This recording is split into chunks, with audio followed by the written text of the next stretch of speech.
హర హర శంకర జయ జయ శంకర హర హర శంకర పాలయ మాం శంకర గురువే శరణం శరణం మంగళదాయక శరణం శరణం శివరూపే మమ శరణం శరణం శక్తి రూపే మమ శరణం శరణం హర హర శంకర జయ జయ శంకర హర హర శంకర పాలయ మాం.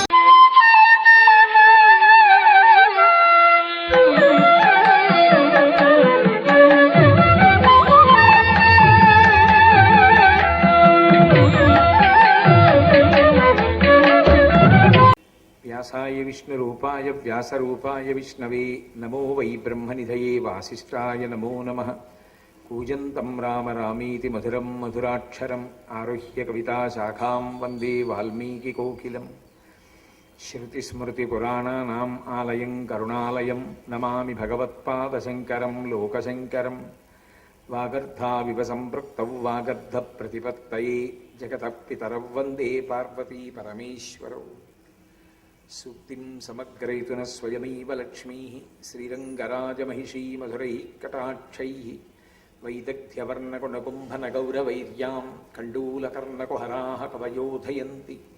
హైమోర్ధ్వపుండ్రమజహన్మకుటం సునాసం మందస్మితం మకరకుండలచారుగండం బింబాధరం బహుళదీర్ఘకృపాకటాక్షం శ్రీవేంకటేశముఖమాత్మని సన్నిధత్తాం. విమలపటి కమలకుటి పుస్తక రుద్రాక్షసస్తహస్తపుటి కామాక్షి పక్ష్మలాక్షి కలిత విపంచి విభాసి వైరించి. మనోజవం మరుతతుల్యవేగం జితేంద్రియం బుద్ధిమతాం వరిష్టం వాతాత్మజం వనరయూధముఖ్యం శ్రీరామదూతం శిరసా నమామి. ఆపదామపహర్తారం దాతారం సర్వసంపదాం లోకాభిరామం శ్రీరామం భూయో భూయో నమామ్యహం. హరి ఓం. పరమేశ్వర స్వరూపైన సభకి నమస్కారం. పతంజలి 1000 మంది శిష్యుల్ని పెట్టుకుని మహాభాష్యం చెప్తున్నాడు. ఒక్కొక్కడికి చెప్తుండాలి 1000 మంది, ఒక్కొక్కడు ఒక్కొక్క స్థాయి. ఎప్పటికి చెప్తాను 1000 మందికి? ఇలా ఒక్కొక్కడికి పాఠం చెప్తేనని ఆయన అన్నాడు, ఒరే 1000 మంది ఇలా కూర్చోండి, ఒకడిక్కడ ఒకడిక్కడ ఒకడిక్కడ ఒకడిక్కడ ఒకడిక్కడ అలా నా చుట్టూ కూర్చోండి. ఎవడికి చెప్పవలసిన పాఠం వాడికి నేను ఒక్కొక్క ముఖంతో చెప్పేస్తాను. ఎందుకని ఆయన ఆదిశేషుడు, సహస్ర ఫణుడు కదా, 1000 పడగలుంటాయి. 1000 పడగలతో చెప్పాడు పాఠం. కానీ ఓ ప్రమాదం ఉంది. ఆయన అలా పాఠం చెప్తున్నప్పుడు మరి ఊపిరి తీసుకుంటే కదా పాఠం చెప్పడం. ఆయన పాఠం చెప్పేటప్పుడు ఊపిరి తగులుతుంటుంది పైకి, అలా తగిలితే చచ్చిపోతారు, బూడిదైపోతారు అవతల వాళ్ళు. అందుకే ఇప్పటికీ కుక్షి కర్ణాటక రాష్ట్రంలో లోపల వాసుకి ఉంటాడు. ఆ గాలికి మనం తట్టుకోలేమని గరుడ స్తంభం ఉంటుంది. గరుడ స్తంభం వెనక నుంచి మనం దర్శనం చేయాలి. గరుత్మంతుడి వల్ల విషపు గాలి విరుగుతుంది. అందుకే అంతరాలయ ప్రవేశం ఉంటుంది దానికి. ఒక్క అర్చకులే వెళ్ళగలరు ఆ దీక్షలో ఉన్నవాళ్ళు. అందుకే ఇప్పటికీ అక్కడ చర్మవ్యాధి ఉన్నవాళ్ళు బ్రాహ్మణులు భోజనం చేసిన ఎంగిలి స్థళ్ళ మీద దొల్లితే పోతాయి. అంత శక్తివంతం ఆ క్షేత్రం. కాబట్టి ఆ పతంజలి 1000 పడగలతో ఆదిశేషుడిగా పాఠం చెప్తున్నప్పుడు శిష్యులు కాలిపోతారేమోనని, ఒరే నేను ఒక పరదా అడ్డు పెడతాను, పరదా వెనక నేను ఉంటాను, పరదా ముందు మీరు ఉండండి, నా ఎదురుగుండానే కదా కూర్చుంటారు. ఇలా విద్యార్థి ఉన్నాడు, పరదా పెడతాను, నేను చెప్తూ ఉంటాను, వాడికి నేను కనపడను, కానీ నా మాట వినపడుతుంటుంది, వాడన్నది నాకు వినపడుతుంటుంది. కానీ ఒక నియమం పెట్టాడు, ఎవ్వరూ తెర ఎత్తి చూడకూడదు. ఎందుకని? చూశారో కాలిపోతారు. ఎవ్వరూ తెరెత్తకూడదు. 2, గురువుగారు తెరలోపల ఉన్నారు కదా అని ఎవడైనా వెళ్ళిపోయాడో బ్రహ్మరాక్షసుడు అయిపోతాడు. నన్ను అడగకుండా వెళ్ళకూడదు పాఠం నుంచి. అలాగే గురువుగారు అన్నారు అందరూ. బ్రహ్మరాక్షసుడు అంటే ఎవరు అని మీకు అనుమానం రావచ్చు. చక్కగా వేదం నేర్చుకుని అమాయకులైన ఆడవాళ్ళని, సాటి బ్రాహ్మణుల్ని, దారి దొంగయ్యి బాటసారుల్ని దోచుకున్నవాడు అల్పాయుర్దాయంలో చచ్చిపోతే బ్రహ్మరాక్షసుడై చెట్టు పట్టు కూర్చుంటాడు. కూర్చుని వేదం చదువుకున్న వాళ్ళు వస్తుంటేనే చంపుకు తింటాడు వాడు. మళ్ళీ వేదం చదువుకున్న వాళ్ళు వచ్చినప్పుడు వాడికి తెలియని ప్రశ్న ఒకటేస్తాడు. అది ఏమిటో నాకు తెలియదండి అంటే, నీకు చెప్తాను ఇలా రా అని పక్కకి తీసుకెళ్ళి పీక్కు తినేస్తాడు. వాడు బ్రహ్మరాక్షసుడు అంటే. అందుకే బ్రహ్మరాక్షసుడు ఉంటే ఎవరిని తింటాడంటే మనకేం భయం లేదు, వేదం చదువుకున్న వాళ్ళకి భయం, వాళ్ళని పట్టుకుంటాడు. కాబట్టి ఆ బ్రహ్మరాక్షసుడు అయిపోతాడు ఎవడైనా నేను పాఠం చెప్తుంటే వెళ్ళిపోతే. ఎందుకు వెడతాం? వెళ్ళాం అన్నాడు. కూర్చున్నాడు. 1000 పడగలు 1000 తలలు పెట్టాడు. 1000 మందికి పాఠం చెప్పేస్తున్నాడు. చెప్పేస్తుంటే ఎవడో ఒకడికి కొన్నాళ్ళు పోయాక అనుమానం వచ్చింది. అత్యుత్సాహం ఎవడో ఒకడు ఉంటాడు కదా, ఒరే ఒక్క గురువు గారు కదా 1000 మందిని కూర్చుంటున్నాం కదా, 1000 మందికి 1000 పాఠాలు 1000 నోళ్లతో ఎలా చెప్తున్నాడు? ఒక్క నోరేగా గురువు గారికి. పాఠం అంతా అయిపోయిందిరా అన్న తర్వాత స్వస్తి అన్న తర్వాత తెరెత్తేస్తారు, ఒక్కడే ఉంటాడు లోపల. అప్పుడు పతంజలిగా ఉంటాడు. కాబట్టి ఎవరికి తెలియదు. ఎలా ఉంటున్నాడో చూడాలని ఓ రోజు పాఠం చెప్తుంటే తెరెత్తాడు. ఎత్తేటప్పటికి 1000 పడగల్లోంచి గాలి బయటికి వచ్చింది. ఈలోగా ఒక్కడు మాత్రం ఆ వ్యాకరణం సరిగా అర్థం కాక, వాడు జడమతి, కొంచెం బుద్ధి తక్కువ, వాడు గౌడ దేశం నుంచి వచ్చాడు. గౌడ దేశం అంటే ఉత్తర భారతదేశానికి, ఇప్పుడు బెంగాల్ దేశం లాంటి దేశాల వైపు నుంచి వచ్చాడు. కిందనున్నవి ద్రవిడ దేశాలు, పైనున్నవి గౌడ దేశాలు. గౌడ దేశాలు 5 కింద విడిపోతాయి, ద్రవిడ దేశాలు 5 కింద విడిపోతాయి. అందుకే గౌడ పంచకము, ద్రవిడ పంచకము. ద్రవిడ పంచకము గౌడ పంచకమునకు కూడలు ఎక్కడ అంటే అటు 5 ఇటు 5 మధ్యలో దారి ఎక్కడ కలుస్తుందంటే నర్మదా నది ఒడ్డున కలుస్తుంది. అక్కడ రావి చెట్టు కింద నుంచి వెళ్ళాలి వీళ్ళందరూ. కాబట్టి ఈయన పాఠం చెప్పేస్తుంటే బుర్రకి ఎక్కట్లేదురా, కాసేపు అలా బయట తిరిగొద్దాం, గురువుగారికి తెలిసి వచ్చింది ఏమిట్లే, గురువుగారు సూత్రం వల్లె వేస్తూ ఉంటాను అన్నాను కదా, కాసేపు అలా తిరిగి వస్తూ వల్లె వేసి వద్దాం, తల బద్దలైపోతుంది, అర్థం కావట్లేదు ఈ వ్యాకరణం అని అలా బయటపోయాడు. ఒకడు ఉత్సాహవంతుడు తెరపైకెత్తాడు, అందరూ బూడిద కుప్పలై పడిపోయారు. గురువుగారు తలబట్టు కూర్చున్నాడు పతంజలి అయిపోయి. ఒరే మహాభాష్య ప్రచారం చేస్తానన్నాను, కొంత నేర్పాను, 999 మందికి వెళ్ళిపోయారు, 1000 మంది అనుకుంటున్నాడు ఆయన. ఓడు పక్కకి వెళ్ళిపోయాడని తెలియదుగా. అందుకని కాసేపు ఆగి అయ్యయ్యో ఎలా మళ్ళీ మొదటి నుంచి మొదలెట్టాలి పాఠం, శిష్యులందరూ చచ్చిపోయారు. శిష్యుడు అంటే కొడుకులంటి వాడు, మరి బాధ ఉండదు గురువుకి. అదే వీళ్ళందరూ చచ్చిపోయారే నా వల్ల అని పాపం బాధపడుతున్నాడు. ఒక్కడు తిరిగి వచ్చాడు బిక్కు బిక్కుమంటూ. గురువుగారు పాఠం అర్థం అవ్వలేదు, అలా వెళ్ళొచ్చాను, అయిపోవలసిందేనా బ్రహ్మరాక్షసుడు అన్నాడు. ఊరే బ్రహ్మరాక్షసుడి మాట తర్వాత నన్ను రక్షించావురా, ఒక్కడికి బతికావు. ఒక పని చేస్తాను, ఇక నీకు పాఠం చెప్పడం, నీకు మహాభాష్యం రావడం అన్నది సాధ్యం కాదు. అందుకు ఒక పని చేస్తా, ఇప్పుడు నా అతీంద్రియ శక్తిని ఉపయోగిస్తా, కేవలము నా అనుగ్రహం చేత నీకు మహాభాష్యం వచ్చేస్తుంది అని చెప్పి అనుగ్రహించేశాడు. అనుగ్రహించి చూసిన కారణం చేత అలా వస్తుందా అండి అంటే మహాత్ములైతే వస్తుంది, నీకు చేత కాదని అలా ఉండదని చెప్పక తప్పది. అలా చేస్తారు మహాత్ములు కాబట్టి, వాడు ఎప్పుడో ఓసారి చేస్తారు. అంతేకాని అర్థం లేకుండా ప్రతి వారం ఎక్కడికో ఊరిళ్ళి అదే పనిగా చేస్తూ తిరగడం ఉండదు. ఏదో ఎప్పుడో జీవితం మొత్తం మీద ఎక్కడో ఒక్కసారి ఎవరినో అనుగ్రహిస్తూ ఉంటారు. కాబట్టి పతంజలి అలా ఒక్కడిని అనుగ్రహించాడు. ఆయన గౌడదేశం నుంచి వచ్చినవాడు, మహాభాష్యం అంతా వచ్చేసింది. కానీ గురువుగారు ప్రారంధం మీరు ఇచ్చిన శాపం అవుతుంది, బ్రహ్మరాక్షసుడిని అయిపోతాను ఎలా అన్నాడు. ఒరే బ్రహ్మరాక్షసుడు అయిపోతే అయిపోయావు, కానీ ఇట్నుంచి గౌడదేశ పంచకం వాళ్ళు, అట్నుంచి ఇటు ద్రవిడ పంచకం వాళ్ళు, అటు గౌడ పంచకం వాళ్ళు కలుసుకునే నర్మదా నది ఒడ్డున ఉన్న రావి చెట్టు ఉంది, అది ఎక్కి కూర్చో, నేను నీకు 2 సూత్రాలు చెప్తాను. అట్నుంచి వచ్చే వేదం చదువుకున్న వాళ్ళు, వ్యాకరణం చదువుకున్న వాళ్ళని పక్కకి తీసుకెళ్ళి ప్రశ్న అడుగు. ఎవరైనా జవాబు చెప్తే వాళ్ళకి మహాభాష్యం అంతా చెప్పి, వాడు చెప్పలేకపోయాడు అనుకో, వాడి పనికి మళ్ళీ వాడు ఇంకా వాడికి చెప్పక్కర్లేదు, కాబట్టి వాడిని తిని. కాబట్టి ఇప్పుడు ఈయన ఈ గౌడుడు ఏం చేశాడంటే నర్మదా నది ఒడ్డున రావి చెట్టు ఎక్కి కూర్చున్నాడు. మహాభాష్యం అంతా వచ్చు, కానీ దోషం ఉంది, ఉపాధిలో క్రౌర్యంతో ఉంటాడు. ఎవడో దొరకాలి, తను అడిగిన ప్రశ్నలకి జవాబు చెప్పేవాడు దొరకాలి. వచ్చిన ప్రతివాడిని పిలిచి అడిగేవాడు, ఏమంటే మీకు ఈ ప్రశ్నలకి జవాబు వచ్చా, తెలియకపోవడం ఏంటంటే తప్పు చెప్పేవాడు. ఇలా రండి మీకు చెప్తానని పక్కకి తీసుకెళ్ళి పీక్కు తినేసేవాడు, మళ్ళీ చెట్టెక్కి కూర్చునేవాడు. ఇలా ఇన్నేళ్ళో అయిపోయింది. శిష్యుడికి శాప విమోచనం అవదు, ఆయన మహాభాష్యం చెప్పేవాడు దొరకడు. చూసి చూసి చూసి చూసి పతంజలి విసుగెత్తిపోయాడు. ఏమిట్రా మహాభాష్యం ప్రచారం అవ్వట్లేదు, ఒక్కడికి నేర్పాను, వాడొక్కడు బ్రహ్మరాక్షసుడై కూర్చున్నాడు, వాడు నేర్పడానికి ఇంకోటి దొరకట్లేదు. ఇలా కాదు, నేనే మళ్ళీ ఇంకో అవతారం తీసుకుంటానని ఉజ్జయినిలో చంద్రశర్మ అన్న పేరుతో పుట్టాడు. పుట్టినప్పుడు వేరొక జన్మలోకి వెళ్ళిపోయాడు కాబట్టి ఇక తను పతంజలి అన్న విషయం ఒడ్డున ఉన్నటువంటి రావి చెట్టు కిందకు వచ్చాడు. పైనుంచి ఆయన కిందకి దిగాడు, భలే ఉన్నాడు రా స్ఫురద్రూపి అని. ఏమో 2 ప్రశ్నలు అడుగుతాను జవాబు చెప్తాను ఏంటన్నాడు. చెప్తాను కానీ మీరెవరు అన్నాడు. అంటే నేనేదోలే వ్యాకరణం నేర్చుకున్నాను కొద్దిగా, నేను అడుగుతాను చెప్పు అన్నాడు. ఆయన అన్నాడు, నేను కూడా మహాభాష్యం నేర్చుకోవడానికి చిదంబరం పెడుతున్నాను, పతంజలి అక్కడ ఉన్నారు, ఆయనకొక్కరికే వచ్చు మహాభాష్యం, అది నేర్చుకుందామని ఎడుతున్నాను. ఇంకెక్కడ పతంజలి, ఎప్పుడో అవతార పరిసమాప్తి అయిపోయింది, మహాభాష్యం నాకు ఒక్కడికే వచ్చు, నేను నేర్పుతాను నీకు రా 2 ప్రశ్నలు అడుగుతాను చెప్తే నేర్పుతానన్నాడు. గత జన్మలో పతంజలి కదూ ఏ 2 ప్రశ్నలకి జవాబు చెప్పాలో తెలుసు ఆయనకి. ఆ 2 ప్రశ్నలకి జవాబు చెప్పాడు. చెప్పగానే సంతోషపడిపోయి, కానీ ఉన్నది బ్రహ్మరాక్షసుడిగా ఉన్నాడు కదూ, అందుకని క్రౌర్యం.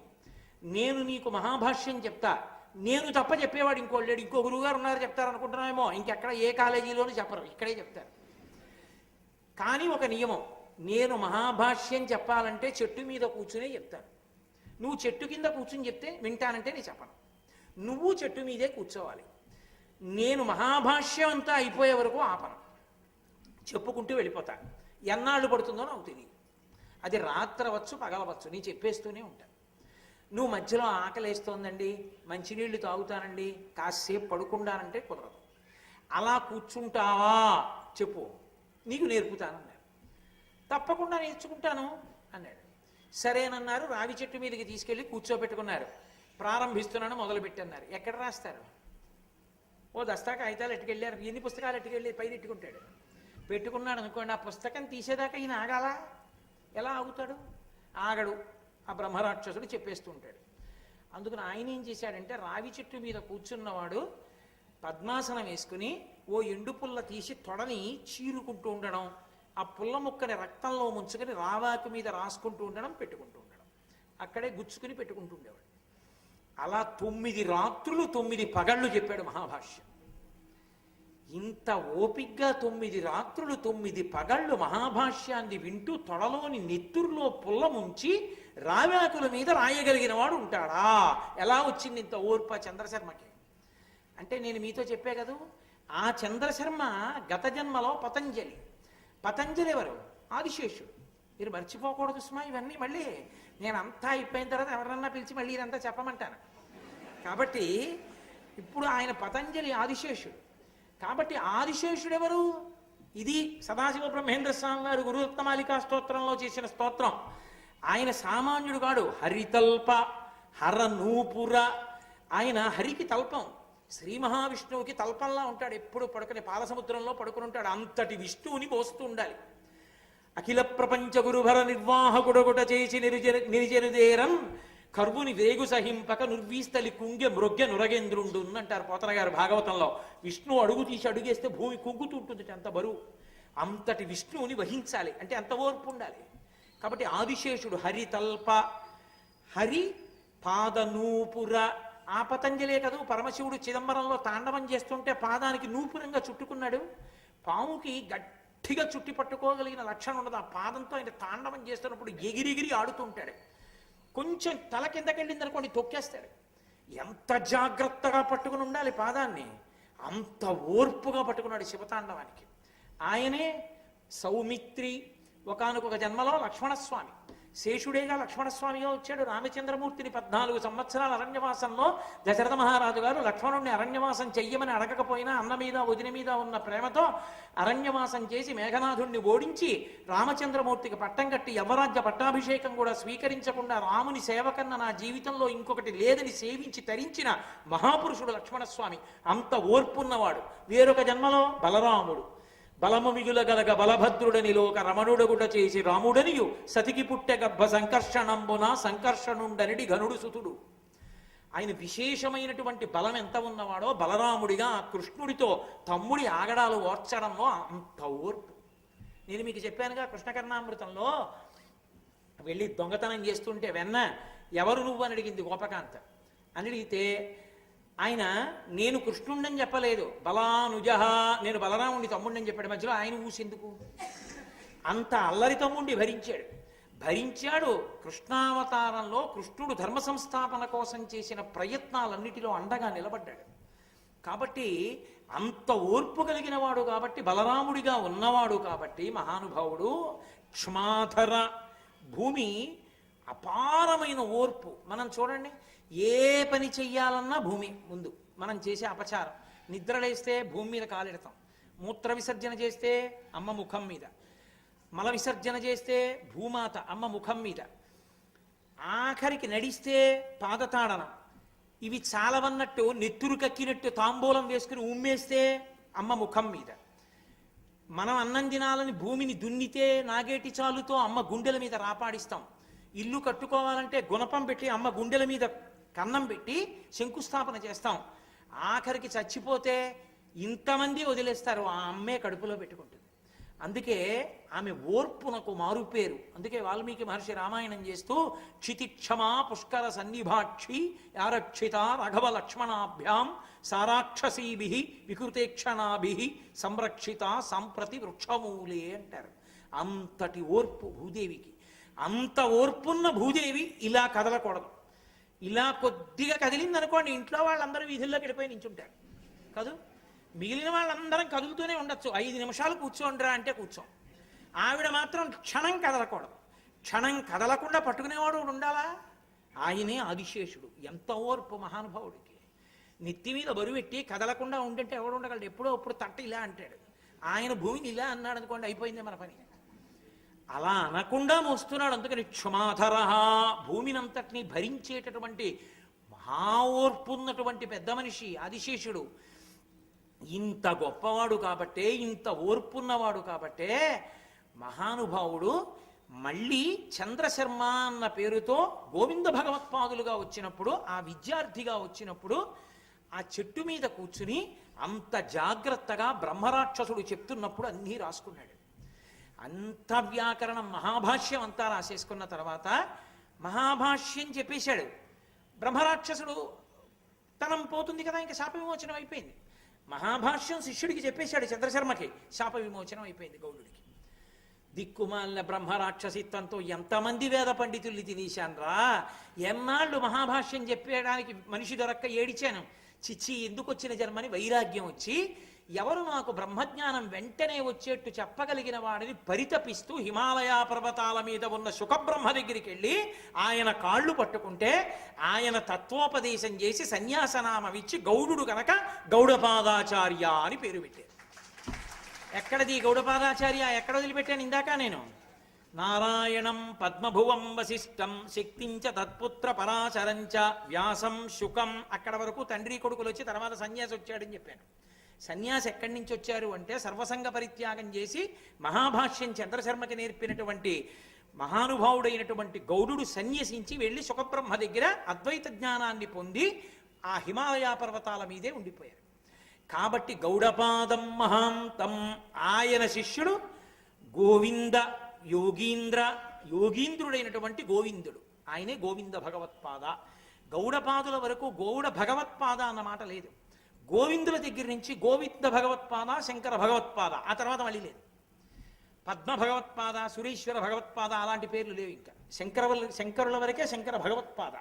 భగవత్పాద అంటే ఎవరి పాదములు పట్టుకుంటే భగవంతుడు దొరుకుతాడో ఆ పాదములు ఉన్నవాడు. సహజముగ గురువు. లోకాన్ని రక్షించడానికి వచ్చారు జ్ఞానబోధకు, అందుకని శంకర భగవత్పాదాచార్య. కాబట్టి ఇప్పుడు ఈ మరి గోవింద భగవత్పాదులు ఎవరు? మళ్ళీ వెనక్కి రెండోసారి. రావి చెట్టు మీద రావ్యాకుల మీద మహాభాష్యం అంతా రాసుకున్నాడే చంద్రశర్మ, ఆయన పాపం ఈ ఆకులన్నీ జాగ్రత్తగా ఓ వరుస క్రమంలో ఏరుకుని మళ్ళీ 32వ పేజీ తర్వాత 1176వ పేజీ ఉందనుకోండి, ఎప్పటికి కలుపుకుంటాడు. ఆకులన్నీ వరుస క్రమంలో ఏరుకుని చుట్టలు చుట్టుకుని కట్టలు కట్టుకుని అవన్నీ కలిపో పెద్ద మూట కట్టుకుని ఇంటికి బయలుదేరాడు. అమ్మయ్య మహాభాష్యం అంతా నేర్చుకున్నాను, రాసుకున్నాను. తీరా ఇంటికి ఎడుతుంటే 9 రోజులు రాత్రింబవళ్ళు రాశాడు, తొడలో చీరుకుని నెత్తుటితో. ఆకలి బడలిక అడుగు పడలేదు. ఎవరైనా పట్టుకుపోతారేమో అని ఆకుల మూట తల కింద పెట్టుకుని పడుకున్నాడు. ఎవ్వరూ పట్టుకుపోలేదు, కానీ ఓ గొర్రె వచ్చింది. వచ్చింది ఏమిటో ఈ ఆకులు బాగున్నాయని అది తినేయడం మొదలెట్టి, అది కొన్ని ఆకులు తినేశాక ఆయనకి తెలివి వచ్చింది. ఆయన లేచి చూసుకుని ఏడిచాడు. అయ్యో, ఇందులో కొన్ని ఆకులు గొర్రె తినేసి. అసలు అది గొర్రె ఏం చెప్తుంది? తింటే వస్తుంది ఆ భాష్యం? రాదు. కాబట్టి మళ్ళీ ఆ భాష్యం ఎలా పైకి వస్తుంది? రాదు. అందుకని పతంజలి చెప్పినటువంటి మహాభాష్యంలో కొంత భాష్యమిక ప్రపంచానికి దొరకలేదు. ఆ పోయిన భాష్యాన్ని ఏమని పిలుస్తారంటే అజభక్షిత భాష్యము అంటారంటే గొర్రె తినేసిన భాష్యం. అది పోయింది, మిగిలింది మాత్రం దక్కింది. ఇదైనా దక్కించుకుందామని కళ్ళు పడిపోతున్నా సరే పడుకోకుండా మూటట్టుకుని మొత్తానికి ఓ ఊరు చేరాడు. అదో వైశ్యుల ఇల్లు. ఆ వీధరుగు దగ్గరికి వెళ్ళి ఆ వైశ్యుడిని పిలిచి, అయ్యా ఇదే ఆకుల మూట అనుకోకు సుమా, చాలా విలువైంది, కాసేపు పడుకుంటాను, నన్ను లేపేక ఆ మూట మాత్రం జాగ్రత్తగా చూడని ఆ మూట అక్కడెట్టి పడుకున్నాడు. మంచి స్ఫురద్రూపి. ఆ వైశ్యుడి కూతురు చూసింది, అబ్బాయి ఎంత బాగున్నాడు రా ఈ పిల్లాడు, ఈ ఆకుల మూట పాపం ఏమిటో తెచ్చుకున్నాడు, జాగ్రత్తగా ఉంచుదామని రక్షించింది. అలా పడుకున్నవాడు 3 రోజులు అయిపోయింది, 4 రోజులు అయిపోయింది, 5 రోజులు అయిపోయింది, లేవడు, లేపితే పలకడం, నీరసపడిపోయాడు మనిషి, నెత్తురు పోయింది కదా, తినడు. ఎలా? అప్పుడు ఆవిడేం చేసిందంటే ఆ వైశ్యకాంత అన్నంలో పెరుగు కలిపి బాగా నలిపి రోమరంధ్రములలో ఉంచి లోపలికి సారం వెడుతుందని ఆ పైన ఉన్న అంగీ పైకి తీసి కడుపు మీద రుద్దడం మొదలెట్టింది పెరుగన్నాన్ని. అది రోమకూపాల్లోంచి సారం లోపలికి దిగి ఆ బ్రాహ్మణుడు బతుకుతుండేవాడు. పెరుగన్నం తింటే నిద్ర వస్తుంది, ఆ పెరుగు సారం లోపలికి ఎడుతుండే ఇంకా పడుకుంటుండేవాడు. అలా పడుకుని బడలికంతా తీరిపోయింది అనుకోండి, మళ్ళీ మంచి తేజోవంతంగా ఉంటాడు కదా. అసలే తేజోవంతంగా ఉండే బ్రాహ్మణుడు, దానికి తోడు బాగా పడుకుని లేచాడు, పెరుగన్నం బాగా కడుపుకి రుద్దితే మంచి ఉత్సాహంగా పైకి లేచి, చాలా సంతోషం అండి నన్ను బతికించారు, నా మూట ఇచ్చేయండి అని ఆకుల మూటలు అట్టుకుని బయలుదేరాడు. వైశ్యుడి కూతురంది వైశ్యుడితో, నాన్న ఆ పిల్లాన్ని పెళ్లి చేసుకుందాం అనుకున్నాను, వెళ్ళిపోతున్నాడు నాన్న అంది. వైశ్యుడు పరిగెత్తుకొచ్చి అన్నాడు, అమ్మాయి వెళ్ళిపోతే కుదరదు, మా అమ్మాయి పెళ్లి చేసుకుంటుంది, నిన్ను బతికించింది మా అమ్మాయే, కృతజ్ఞుడు అయిపోతావు, పెళ్లి చేసుకో అన్నాడు. ఆయన అన్నాడు, నేను బ్రాహ్మణుణ్ణి, వైశ్యుల పిల్లని నేను పెళ్లి చేసుకోవడం ఏమిటి, తప్పు నేను చేసుకోకూడదు, నేను మహాభాష్యం ఎవరికన్నా చెప్పుకోవాలి, వెళ్ళిపోతున్నాను అన్నాడు. అలా వెళ్ళిపోవచ్చా, నిన్ను బతికించింది మా అమ్మాయి, వదిలి వెళ్ళిపోతావా, ధర్మం ఏమిటో రాజుగారిని అడుగుదాం పదన్నాడు వైశ్యుడు. సరే పదన్నాడు. పాపం మహారాజు గారి కొలువుకి వెళ్ళారు. వెళ్ళి వైశ్యుడు ఈ బ్రాహ్మణుడు అక్కడ నించున్నారు. రాజుగారు చూశాడు సింహాసనం మించి, అబ్బా ఎంత తేజోవంతంగా ఉన్నాడు రా, వీడిని నా అల్లుడిని చేసుకుంటే ఎంత బాగుంటుందో, పెళ్ళొద్దు మహాప్రభో మహాభాష్యం చేసుకుంటామన్న వాళ్ళకి ఎంతమంది పిల్లనిస్తా ఉంటున్నారో చూడండి. పిల్లనిస్తానని ఆయన అన్నాడు, ఏ ఊరు నుంచి వచ్చావు, ఎక్కడి నుంచి వచ్చావు అన్నీ కనుక్కుని మహామంత్రిని పిలిచి, మహామంత్రి ఈ పిల్లవాడి యోగక్షేమాలు ఏమిటో ఒకసారి చూడన్నాడు. ఆ మహామంత్రి బ్రాహ్మణుడు, ఆయన చూసి అబ్బాయి ఎంత బాగున్నాడో నా కూతురికి ఇస్తే బాగుండు అనుకున్నాడు. అనుకుని మహామంత్రి అన్నాడు, ఇంతకన్నా యోగ్యుడు ఎక్కడ దొరుకుతాడు మహారాజా, ప్రపంచంలో మహాభాష్యం వచ్చిన వాడు లేడు ఈ పిల్లాడు తప్ప, కాబట్టి ఇవ్వచ్చు. కానీ ధర్మంలో ఒక రహస్యం ఉంది, బ్రాహ్మణుడు బ్రాహ్మణేతరుల్ని పెళ్లి చేసుకోవాలంటే ముందు బ్రాహ్మణ కాంతని చేసుకుని తర్వాత వైశ్య, తర్వాత క్షత్రియ వైశ్య శూద్రకాంతల్ని చేసుకోవాలి వరుసగా. నలుగురిని చేసుకుందాం అంటే ఆ పిచ్చ కోరికలు ఎవరికి అక్కర్లేదు సుమా, ఇంకా శాస్త్రానికి చెప్పానంతే. కాబట్టి అలా చేసుకోవాలి మహారాజా, అందుకని నా కూతురినిచ్చి ముందు పెళ్లి చేస్తాను, తర్వాత మీ అమ్మాయినిచ్చి పెళ్లి చేయండి అన్నాడు. ఈశ్వరుడు లీలంటే ఇలా ఉంటుందిరా, పెళ్ళొద్దు మహాభాష్య ప్రచారం చేసుకుందామని నేను అనుకున్నాను, 9 పెళ్ళాలు వస్తున్నారు నాకు అనుకుని, ఇది ఈశ్వర లీల అని నిమిత్తంగా ఊరుకున్నాడు ఆ చంద్రశర్మ. ఆ ఊరుకున్న వాడికి మొట్టమొదట మంత్రి గారి పిల్లనిచ్చి పెళ్లి చేశారు, తర్వాత రాజుగారి కూతురునిచ్చి చేశారు. ఓ వైశ్యుడి కూతురు కావాలో అన్నారు, మా అమ్మాయి అందుకే తిరుగుతోందండి అన్నాడు ఆ వైశ్యుడు, ఆ ఆకులు కాపాడిన అమ్మాయి. ఆ అమ్మాయినిచ్చి చేశారు. ఇంకొక అమ్మాయి కావాలి, శూద్రకాంతనిచ్చి కూడా చెయ్యాలన్నారు. కడుపు మీద రుద్దిన పెరుగు పట్టుకొచ్చిన పిల్ల ఉందే, ఆ పిల్ల మహాతపస్సులైన వాళ్ళకి పెరుగు పట్టుకెడుతుండేది, ఆ పిల్లనిచ్చి చేస్తామన్నారు. అంతకన్నా అదృష్టం ఆయన్ని చేసుకుంటానంది ఆ పిల్ల. 9 ఇచ్చి పెళ్లి చేసేశారు.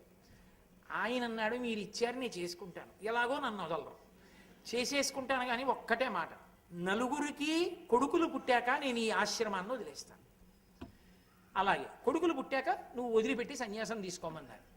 9 బ్రాహ్మణ క్షత్రియ వైశ్య శూద్ర కాంతలకు వరుసగా 9 కొడుకులు పుట్టారు. 9 కొడుకులకి తండ్రి తానేగా గురువు. నేను గురు పరంపర ఎక్కడ మొదలు పెట్టాను, గురు శిష్య కోసం సదాశివ సమారంభం నారాయణ సమారంభం దగ్గరికి తీసుకెళ్లే కదా. తండ్రి గురువు కనుక కూర్చోబెట్టి ఉపనయనం చేసి వాళ్ళని కూర్చోబెట్టి మహాభాష్యాన్ని 9 కొడుకులకి నేర్పేశాడు. అమ్మయ్యా నా కోరిక తీరి, ఎవరు పతంజలి కదూ, మరి మహాభాష్య ప్రచారం జరిగిందిగా, 9 శిష్యులకు అప్పచెప్పేశాడు, ఇంకా అది పరంపరగా వెళ్ళిపోతుంది. అమ్మయ్యా నా కోరిక తీరిపోయింది, కాబట్టి ఇంకా నేను ఇప్పుడు హాయిగా సన్యాసం తీసుకుంటానని చెప్పేసి సన్యాసాశ్రమం తీసుకుందామని చెప్పి, ఎవరిస్తారో నాకు సన్యాసాశ్రమం అని ఆలోచించాడు. ఏ రావి చెట్టు మీద నేను కూర్చున్నప్పుడు నాకు మహాభాష్యాన్ని నేర్పిన బ్రహ్మరాక్షసుడు తర్వాత బ్రహ్మరాక్షసిత్వం పోతే సన్యాసం తీసుకుని గౌడపాదాచార్యుల వారన్న పేరుతో ఇప్పుడు హిమాలయ పర్వతాల మీద ఉన్నాడో ఆయనే నాకు మళ్ళీ దీక్ష కూడా ఇస్తాడని ఆయన దగ్గరికే వెళ్ళాడు. మళ్ళీ ఆ గౌడపాదాచార్యుల వారు గుర్తుపట్టారు, ఏమో నీకే కదా మహాభాష్యం నేర్పాను, ఏమిటి మళ్ళీ వచ్చావు అన్నాడు. అయ్యా నాకు వైరాగ్యం వచ్చేసింది, ఇంక ఉండలేదు, సన్యాసం ఇవ్వండి అన్నారు. అంటే అప్పుడు గౌడపాదాచార్యుల వారు ఈయనకి సన్యాసం ఇచ్చి తత్వోపదేశం చేసి గోవింద భగవత్పాద అని పేరు పెట్టారు. అక్కడ గోవింద భగవత్పాదులు వచ్చారు. సన్యాస క్రమంలోకి అక్కడ తిరిగింది. గౌడపాదుల దగ్గర తర్వాత గోవింద భగవత్పాదులు వచ్చారు. ఈ గోవింద భగవత్పాదాచార్యుల వారిని బదరీ దగ్గర వ్యాసుల వారు పిలిచారు. శంకరాచార్యుల వారు శివావతారం కాలడీలో పుట్టి సన్యాసం తీసుకోవడానికి వస్తోంది. హిమాలయాల వరకు ఎక్కడొస్తుందయా, నువ్వే నర్మదా నది ఒడ్డుకు వెళ్ళు. రావి చెట్టుతో పరిచయం ఎందుకని? మరి అక్కడ కూర్చునే కదా మహాభాష్యం నేర్చుకున్నాడు ఆ చెట్టు మీద. అందుకని ఆ చెట్టు కింద ఉన్న తొర్రలోనే గుహలో కూర్చో, నీ దగ్గరికి వస్తాడు, గుర్తుపడుదువుగానివి. ఆయనకి నువ్వు సన్యాసమిస్తే మహానుభావుడు ఈ లోకంలో మళ్ళీ ధర్మాన్ని సుస్థాపనం చేస్తాడు, సువ్యవస్థితం చేసి వేదాంతర్గతమైనటువంటి అద్వైత సిద్ధాంతాన్ని ప్రచారం చేస్తాడు. అటువంటి శంకర భగవత్పాదులకు ఉపకారం చెయ్యడం కోసం ఆయన ఇక్కడ వరకు రావలసిన అవసరం లేకుండా నువ్వే బయలుదేరి భూమధ్యంలో ఉన్నటువంటి నర్మదా నదీ ఒడ్డున ఉన్నటువంటి ఆ గుహలో కూర్చోమన్నారు. అంటే వెళ్ళి గోవింద భగవత్పాదాచార్యుల వారు అక్కడ కూర్చున్నారు. మాండూక్యోపనిషత్తుకి కారిక చేశారు ఆయన. కాబట్టి ఈ శంకరాచార్యుల వారు బయలుదేరి అక్కడికి వెళ్ళారు. ఈలోగా పెద్ద వరదలు వచ్చాయి, గుహలోకి నీరు వెళ్ళిపోతోంది. గోవింద భగవత్పాదులు తలుచుకుంటే రక్షించగలని ఆ చుట్టుపక్కల ఉన్న ప్రజలందరూ వచ్చి ఆ గుహ దగ్గర నిలబడ్డారు. నిలబడి మహానుభావ రక్షించండి రక్షించండి అని అరుస్తున్నారు. ఆయన అంతర్ముఖత్వంలో ఉన్నారు. గోవింద భగవత్పాదులు మాట్లాడటం లేదు. శంకరాచార్యుల వారు వచ్చారు. వచ్చి తన యోగశక్తి చేత నర్మదా నది వరదలతో ఉన్న నీటినంతటినీ కూడా తన కమండలంలోకి పట్టేశారు. ఆయన యోగశక్తి అటువంటిది. అప్పటికి ఆ గురువుని స్వీకరించకముందే అంతటి శక్తివంతుడు శంకరుడు. ఆ కమండలంలోకి పట్టుకుంటే అందరూ ఆ పిల్లవాడిని చూసి జైజేలు పలుకుతున్నారు. ఏమిట్రా ఈ అలజడని గోవింద భగవత్పాదులు కళ్ళు తెరిచారు. పిల్లవాడిని చూశారు. మహాస్ఫురద్రూపి, చెప్పే కదా, చిన్న మచ్చ కూడా ఉండదు ఒంటి మీద, మెరిసిపోతూ ఉంటారు శంకరాచార్యుల వారు. వారు చేశారు గురువష్టకం అని అద్భుతమైనటువంటి అష్టకం.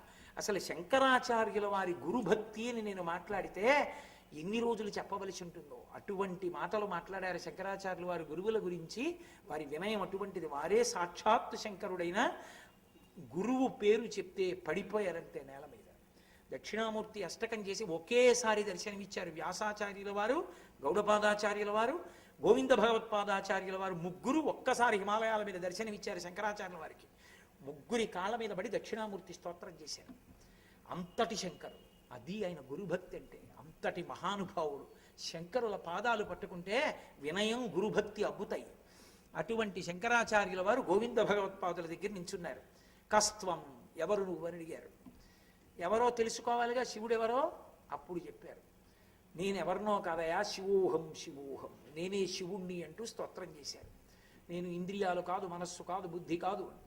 గుర్తుపట్టారు, ఓహో వచ్చినవాడు శివుడు. అప్పుడు దీక్ష ఇచ్చి తత్వోపదేశం చేసి ప్రణవోపదేశం చేసి సన్యాసనామాన్ని మార్చలేదు. పూర్వాశ్రమంలో ఉన్న నామం తీసేసి కొత్త పేరు ఇస్తారు సన్యాసంలో. ఇంతకుముందు ఆపత్ సన్యాసం తీసుకున్నా ఇప్పుడు గురువు గారు ఇచ్చినది శాస్త్రీయ సన్యాసం. శాస్త్రీయ సన్యాసంలో మళ్ళీ కొత్త పేరు ఇవ్వాలి. కానీ గోవింద భగవత్పాదాచార్యుల వారు శంకరాచార్యుల వారికి పేరు మార్చలేదు. శంకర అని అలాగే ఉంచేశారు. కారణం ఏమిటంటే శంకరోతీతి శంకర, లోకానికి శుభాలు చేయడం కోసం వచ్చినటువంటి శివావతారం. ఆయనకి పేరు మార్చవలసిన అవసరమే ఉంది. పుట్టినదాదిగా ఆ అవతార పరిసమాప్తి అయిపోయినా కూడా ఆయన గ్రంథముల ద్వారా లోకాన్ని ఉద్ధరిస్తూనే ఉంటారు. కాబట్టి పేరు మార్చనని శంకరాచార్య అని శంకర అన్న పేరే ఉంచేశారు. అప్పుడు గురువుగారి దగ్గర శాస్త్రీయ సన్యాసం తీసుకుని శంకరాచార్య అన్న పేరు పొందారు. వ్యాసాచార్యుల వారు బ్రహ్మసూత్రాలు రచన చేశారు. ఆ బ్రహ్మసూత్రాలకి వ్యాసుల వారి హృదయానికి అనుగుణంగా భాష్యం చెప్పిన వారు ఎవ్వరూ లేరు.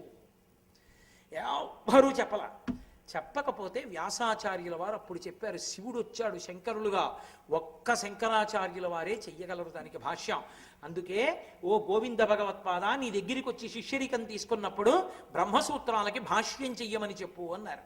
గోవింద భగవత్పాదాచార్యుల వారు ఆదేశించారు శంకరాచార్యుల వారిని. కాశీపట్టణంలో కూర్చుని బ్రహ్మసూత్రాలకి భాష్యం చేయమన్నారు. ఆ బ్రహ్మసూత్రాలకి భాష్యం చేస్తుంటేనే వ్యాసాచార్యుల వారు వచ్చారు.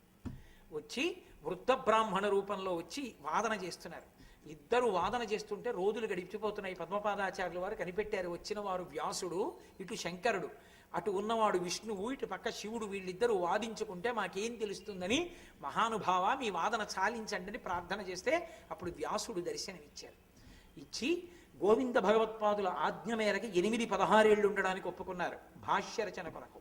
ఈ భాష్యాన్ని చెప్పేవాడు లేడయా, నువ్వే ప్రచారం చెయ్యాలి, అవైదికమైన వాదనలన్నిటినీ ఖండించాలి, వేదము యొక్క ప్రమాణాన్ని నిలబెట్టాలి, అద్వైత సిద్ధాంతాన్ని ఆవిష్కరించాలి. కాబట్టి నువ్వే మళ్ళీ ఇంకొక 16 సంవత్సరములు శరీరంలో ఉండాలంటే అప్పటికి 8 16 అయింది, 16 మీద ఇంకొక 16 వచ్చి 32 సంవత్సరములు శరీరంలో ఉండడానికి పరమశివుడు ఒప్పుకొని శంకరాచార్యుల వారిగా ఈ భూమండలం మీద ఉన్నాడు.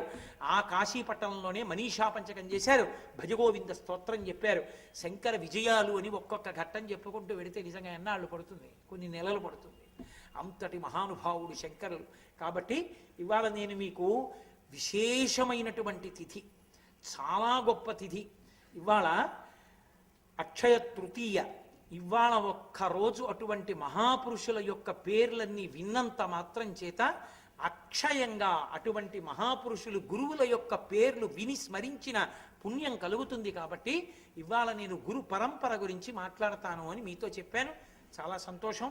మీలో ఎవరైనా వచ్చి ఇప్పుడు నేను చెప్పిందంతా ఒక్కసారి ఎక్కడా నేను చెప్పవలసిన అవసరం లేకుండా ఆ మలుపులన్నీ చెప్తాను అని సంతోషం ఎవరికైనా సరదా ఉంటే రండి అన్నాను. కాబట్టి లేదులేండి, ఎందుకు వచ్చిన గొడవలు ఇవన్నీ విన్నాం కదా, మేము ఏదో ఇంటికి వెళ్ళి ఆలోచిస్తాను ఏంటంటే నేను మీ జోలికి రాను. కాబట్టి ఇప్పుడు ఇది అయిపోయిన తర్వాత నా మనవి ఒక్కటి మీరు ఆలకించవలసి ఉంటుంది. వాళ్ళ అక్షయ తృతీయ రేపటి రోజున మహాద్భుతమైనటువంటి విషయాలు కొన్నింటిని పరిచయం చేసే ప్రయత్నం చేస్తాను. ఇవాళ శంకరుల యొక్క గురు వైభవం గురించి, ఆ గురు పరంపర గురించి చెప్పా. రేపు శంకర భగవత్పాదుల జీవితంలో జరిగినటువంటి కొన్ని విశేషమైనటువంటి మలుపులు, శంకరాచార్యుల వారి యొక్క 4 శిష్యులు, 6 శిష్యులు, 4 6 6 ఎక్కడుంది, ఆ 6కి 4కి మధ్యలో 2 ఎక్కడి నుంచి వచ్చింది, ఈ రహస్యాలకి సంబంధించిన విశేషాల్ని రేపు మనవి చేస్తాను. సాధారణంగా మీరు ఎక్కడ చూసినా 4 శిష్యులే కనపడతారు శంకరాచార్యుల వారికి. ఒక్క చోట మాత్రం శంకరాచార్యుల వారు 6 శిష్యులతో కనపడతారు. ఇటు 3 ఉంటారు, ఇటు 3 ఉంటారు. ఎక్కడో తెలుసా?